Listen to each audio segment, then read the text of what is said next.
बद किरदार हो तुम और बद चलन भी। ये बात मैं पहले से ही जानता था। पहले तो कोई तुम पर इतना मेहरबान रहा कि तुम्हें खाना देता रहा, और आज तो 5,000 भी थमा दिया। बताओ ये 5,000 के बदले क्या कुछ लुटा कर आई हो? हमारी इज्जत, गैरत, या फिर साथ अपनी इज्जत भी। आज मेरा ज़ब्त टूट चुका था। मेरा यकीन वैसे भी औरत ज़ात से उठ चुका था, फ़कत एक औरत की वजह से। वो औरत जो मुझे मोहब्बत के अहद व पैमान देकर ऐसे जिंदान में फेंक गई थी जहाँ से निकलना मुश्किल था।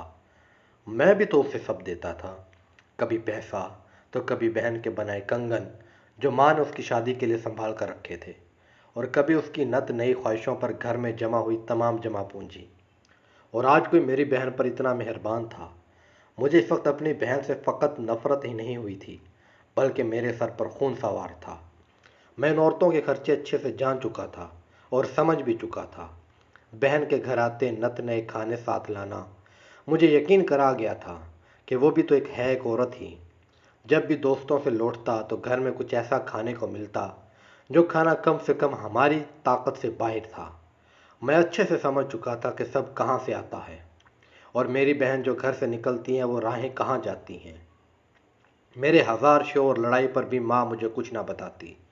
मेरा यकीन तो माँ से भी उठता जा रहा था कि मेरी माँ भी तो एक औरत ही है, और फिर है भी बेवा। दिल दिमाग हर तरह से कबूल कर चुका था कि औरत ज़ात नाकाबिल यकीन है, नाकाबिल एतबार है। और आज तो मैं अपनी बहन को 5,000 देते हुए अपनी आंखों से देख चुका था, और पैसा देखते ही मेरी नज़रों में वो मंजर लहराया जब मैंने अपनी मोहब्बत के हाथ में भी पैसा थमाया था। वो मंजर और वो लम्हात सोचते और इसमें अपनी बहन का तस्वुर करते मेरी रगें फटने लगी थी। गुस्से से उसके हाथ से पैसा खींचे, उसके बालों को अपने हाथों में ले चुका था। बोल कहाँ बेच कर आई है इज्जत अपनी? साली, आज मैं तुझे इस चीते जी मार कर निशाने इबरत बनाऊंगा, हर उस औरत के लिए जो इस राह पर चली है। बाल हाथ में थामे मैं उसके मुंह पर पैर दर पैर थप्पड़ों की बरसात कर रहा था। किरण का लागर जिस्म जो बस हड्डियों का ढांचा था, अपना दिफा करने में नाकाम नजर आ रहा था। छोड़ दे कल मुहे इसको, बेगैरत ये नहीं है, तू है। माँ की आवाज़ पर अनवर का हाथ उठे का उठा ही रह गया। अनवर को परे धकेलते वो किरण की जानब बढ़ी। वाह माँ, वाह, तेरा ये भी एक रंग पे। वैसे तो तेरे अंदर ताकत नहीं होती, आज कहाँ से आ गई? अनवर अपनी कमज़ोर माँ की जानब देखता तंजिया लहजे में कहने लगा, हाँ, नहीं है मुझ में ताकत, मगर तेरे किए जुल्म के खिलाफ आज भी ना खड़ी हुई तो कब होंगी? काश मैं ये ताकत पहले दिखा लेती। जरीना बेगम अनवर को देखते जहरीले लहजे में कहने लगी, जुल्म? कैसा जुल्म? अरे हाँ, जुल्म ही तो है बदचलन, लोगों को पकड़ना जुल्म ही तो है।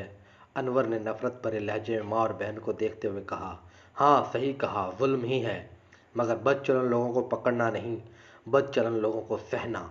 और ये जुल्म मैं एक मुद्दत से अपनी और अपनी बेटी के साथ करती रही तेरी सूरत में। आखिरी अल्फाज पर अनवर के तन बदन में आग लग गई। मेरी सूरत में, या इस बदचलन बेटी की सूरत में? अनवर ने माँ की बात पर सुलगते हुए जवाब दिया। बंद कर मुंह अनवर, अब एक लफ्ज़ और नहीं। रुबीना बेगम धाड़ी। बदचलन कौन है ये मैं भी जानती हूँ, और तू भी अपना कीचड़ मेरी मासूम बेटी के सर पर ना फेंक। मासूम? ये मासूम है जो आए दिन यार की कमाई घर में लाती है, और आज पैसा लेकर आई, जाने क्या बेच कर आई है। अब ये आखिरी अल्फाज मुकम्मल भी ना हो पाए थे कि रुबीना बेगम का हाथ उठा, जो उंगलियों की छाप अनवर के मुंह पर छोड़ता हुआ अपना फ़र्ज अदा कर चुका था। तूने मुझे थप्पड़ मारा माँ? नाज और मोहब्बत से पले अनवर को नहीं याद पड़ता था कि माँ ने होश संभालने के बाद कभी उस पर हाथ उठाया हो। हाँ, मारा थप्पड़। ये थप्पड़ मुझे उस वक्त मारना चाहिए था जब तू इस गंदी राह पे चला था। ये थप्पड़ मैं तुझे तब मारती जब तू अपनी बहन के शादी के लिए रुपया जोड़ने की बजाय इसके लिए जोड़ी जमा पूंजी चुराता रहा। या ये थप्पड़ मैं तुझे तब मारती जब तुम माँ के बहन के लिए रखे कंगन बेच आया था। तुझे ज़रा हया ना आई कि उम्र ढलती बहन का फ़र्ज मैं खाली हाथ कैसे अदा करूँगी? लोगों को लोग लूटते हैं, हमें हमारा खून लूटता रहा। तुझे बाहर की लड़की तो नज़र आई, घर में बालों में चांदी उतरती बहन न नज़र आई, जिसे कोई ब्याह कर ले जाता कि तूने इसके लिए छोड़ा ही क्या था?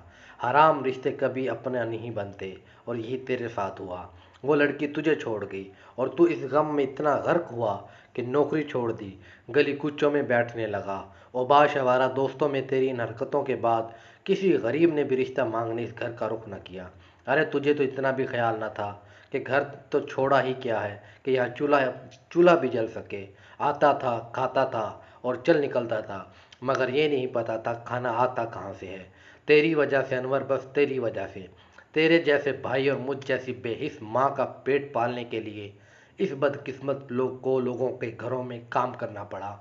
بیانے کی عمر اس نے لوگوں کے گھر صاف کرتے گزار دی۔ یہ جسے تو بے غیرت کہہ رہا ہے نا، یہ لوگوں کے گھر صاف کرتی ہے، تجھ جیسے کا پیٹ پالتی رہی۔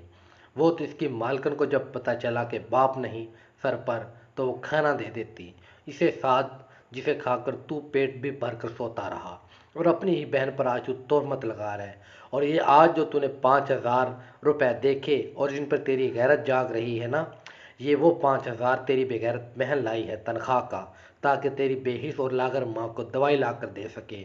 مگر تجھے ہماری زندگیوں سے کیا؟ تو ٹھہرا پاک صاف اور ہم لوگ بے غیرت۔ آخری لفظ ادا کرتے روبینہ بیگم سسکتی بلکتی آفرین کو اپنے سینے سے لگائے دوسرے کمرے میں لے گئی۔ تو ٹھہرا پاک صاف اور ہم بے غیرت لوگ، آخری جملے فقط الفاظ نہ تھے، کوئی شیشہ تھا جو انور کے کانوں میں ڈالا گیا۔ یہ تصویر کا کون سا رخ تھا جو وہ ساری عمر دیکھ نہ پایا تھا؟ خود کی ذات میں اس قدر ڈوبا رہا کہ اپنوں کی ذات کو ہی تماشا بنا گیا۔ روبینہ بیگم کے الفاظ فقط الفاظ نہیں تھے، بلکہ وہ نشتر تھے جو بیک وقت انور کے دل میں اتارے گئے تھے۔ نظریں زمین میں گاڑے وہ بس یہی سوچ رہا تھا کہ اصل بے غیرت تھا کون؟